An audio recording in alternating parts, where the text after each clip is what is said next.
The Renault Megane. A car name I'm sure we have all heard before. Since its first model year of 1996, the Renault Megane has had quite a few stylistic changes and variations.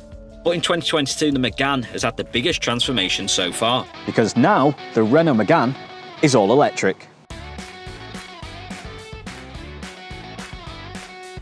This is the Renault Megane E-Tech, a 100% electric vehicle that has transformed horsepower into electric power. Oh my God!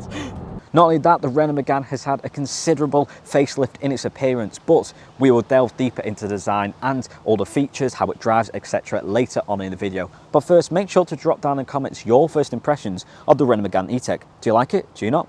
Let me know.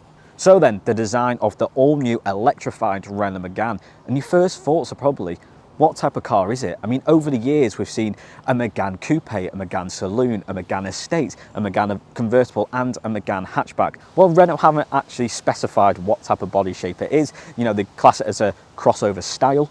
To me, I would say it's a bit of a mix between a hatchback and a compact SUV. You know, it sits quite high to be an outright hatchback, but it is quite narrow, so it couldn't necessarily be a compact SUV. However, body shape and style aside, looks, I think Renault have done an amazing job with this. I love these dips in the bonnet. I also think the new look Renault badge looks amazing. You know, LED lights go right into the center grille, but also snake round and look around here. You know, have indicators down here. Higher specs also have a gold trim down here, which I do think looks very nice. You know, the mid and high specs also have contrasting black roof, and also the higher spec has chrome around the edges.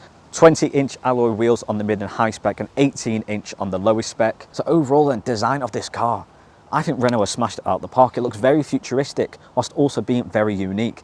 That is a hard combination to get, and I think Renault have got it spot on. Coming to the back of the Megane E-Tech then, and the design. Personally, I think the back looks even better than the front. I love the lights going right across here, and also the design of the rear headlights. You know, that little crisscross thing, I think looks really good. You know, a slight spoiler that comes out, which just adds to that really nice look. One thing that does draw my attention though, is the rear window, because I mean, it's not hard to see that that's a bit small. You know, it seems very compact, and also the rear screen wiper, I mean, you don't need to turn it on to know that that's only going to do a small section, so these parts of the sides aren't really going to get clean unless you actually wash it. But overall design looks brilliant. I mean, I think that's stunning. Well done, Renault. Coming to the boot space then, and it would be nice for it to be automatic boot opening. I mean, I'm not being a diva or anything, but it would be nice for that to open automatically. What you do have is 440 litres of boot space, which seems really good on paper. You know, it's a decent amount of storage, but if you break it down, it's very much in depth rather than length. You know, you might think 440 litres would go quite far back. It only really goes to there, so there's not much space. It is going down, and also it's not flat. That would be a nice thing, because if you do have really heavy bag and you need to get out, you have to lift it. You know, it's not a case of dragging it unless you really want to go boom, but then you could be wrecking your car. So 440 litres is good. However, you've got to bear in mind it does go quite far down. You do have a charging cable underneath the floor space there, so it is good, although it would be nice if this was further down. But again, that's me being picky, that's me being a bit of a diva, wanting a bit of light work. Overall then, boot space is good, back of the car looks amazing, can't really complain. Now I know what you're probably thinking, oh, the Renault Megane's now electric, means I've got to worry about charging times, gonna have range anxiety. That is where you're wrong. You see, the Renault Megane E-Tech has a top electric range of 280 miles with a recharge time of 0% to 100% in just an hour and 15 minutes. Now, I know what you're thinking, an hour and 15 minutes? That's an hour and 10 minutes too many. You know, I can fill up a Megane petrol to full tank in 5 minutes. But you've got to bear in mind that that is from 0% to 100%. If you are out on the road, you need that extra charge. You can get 155 miles of charge in just 25 minutes. So don't think you're going to get caught short and you drive to work, or you're going on a holiday, whatever, and you're going to have to spend an hour and 15 minutes at a service station.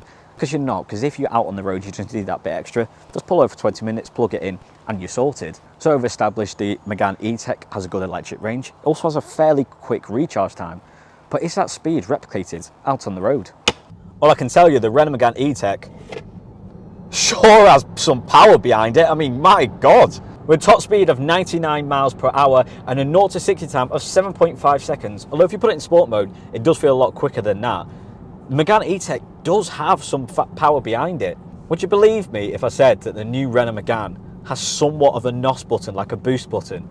You probably wouldn't, But let me show you, because if you push your accelerator right down, you feel a little click, and it does give you a bit of a boost. For example, oh my God, do you know what? That is really impressive.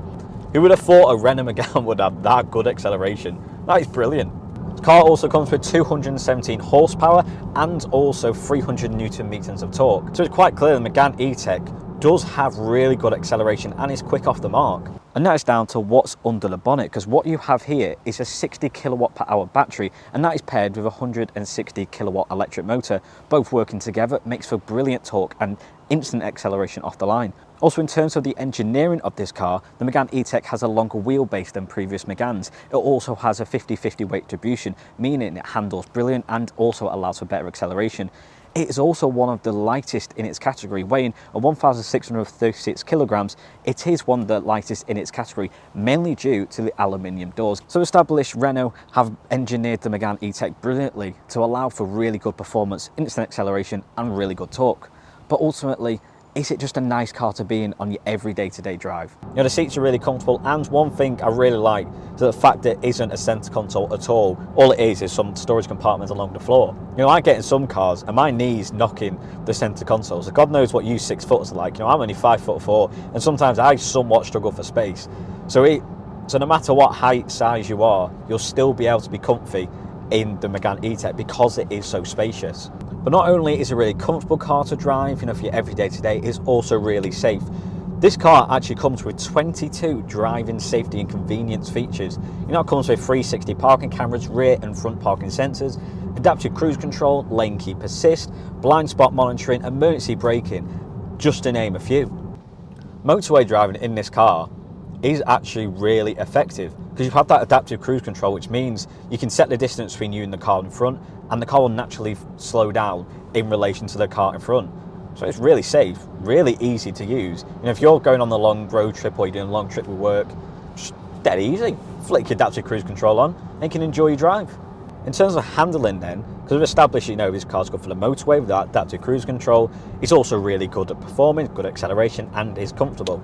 But ultimately, you're going to be using it a lot to go around cities, around towns, maybe even country roads, so you want it to be good handling. When I first got in the car, my first impression was it feels quite big, it feels somewhat clunky, and I thought, oh, this might be a bit of a problem going around twisty hairpins, around country lanes, etc. Let me tell you, this car has a really good handling.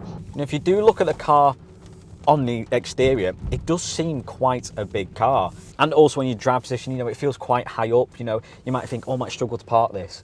But this car has 360 parking cameras and a turning circle of 10.4 meters.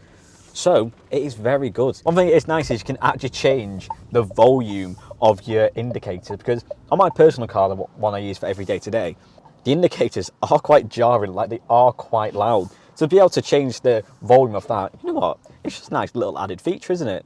The car also has Google built in, which means that you don't have to faff about entering a postcode or entering an address or changing the station, etc. You could just say, hey Google, find me the nearest electric charging point. There's public charging station 0.1 miles away. Want to navigate there? Yes.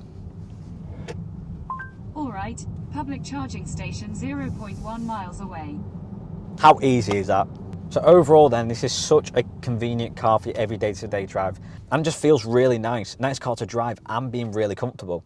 And that is mainly down to how nice this interior is, because what Renault have done with the interior of this car, personally, I think is excellent. We first talk about the design of this interior, and what draws my attention, to be honest, is the seats. I love the colour, it makes the car feel very airy, you know, it's so light. Also love the contrasting panels on the side with the yellow stitching, which also matches up to the yellow stitching on the door cards, and also a yellow LED strip here. You know, you have parts of suede on the top of the doors, you have a nice grey dashboard, it's a nice chrome effect that goes right round. Steering wheel is massive, and as you know, there's a lot of gaps, but it's been thought out very well. Because if you have a look at the top of the steering wheel here, it has this massive gap here, but that perfectly means you can see your cockpit and see all aspects of it. You know, you might look at it on the front and be like, that's a massive steering wheel, why so much space? But it's practical, it lets you see your driving cockpit. I'm a fan. Come over to the infotainment system, and like your usual cars these days, it's got Apple CarPlay, Android Auto, you know, it's got radio, this, that and the other. But it's also got Google Maps built in. Usually when you get in your car, you've got to faff about with connecting your phone or plugging your phone in to get your CarPlay or Android Auto up to be able to get Google Maps. This is already built in. You've also got Google Assist, Google News, Google Podcasts, Google Play Store. It's full of Google in this car, honestly. That I just think is very nice because you can get in, get Google Maps up straight away and you're away. No one to faff about plugging in phones, easy. I also like you've got a wireless phone charger here. Come into your drive display then, and one thing I do like is the size of it and also the layout. It's so clear, you know, you have electricity consumption, it has your adaptive cruise control in the middle. You can also change it and also get your Google Maps in the center here, which I do think is really nice. It's spacious, I really like the design. I'm a massive fan. Into the back seats then, and one thing I do like is the fact they've been universal with the back seats. You know, you sometimes see some cars where they throw the back seats in without any thought or design. I do like the fact they've still got, you know, the grey in the middle, the leather on the outskirts and the yellow stitching, do like that. Decent amount of leg room. I know I'm not the tallest, but decent amount of leg room. Also a lot of storage in the doors as well. Overall, you can't really complain about the back seats of the car. The seats look nice. There's USB-C chargers, although there's no USB. And also there's air vents, there's room, there's headspace. It's quite cozy.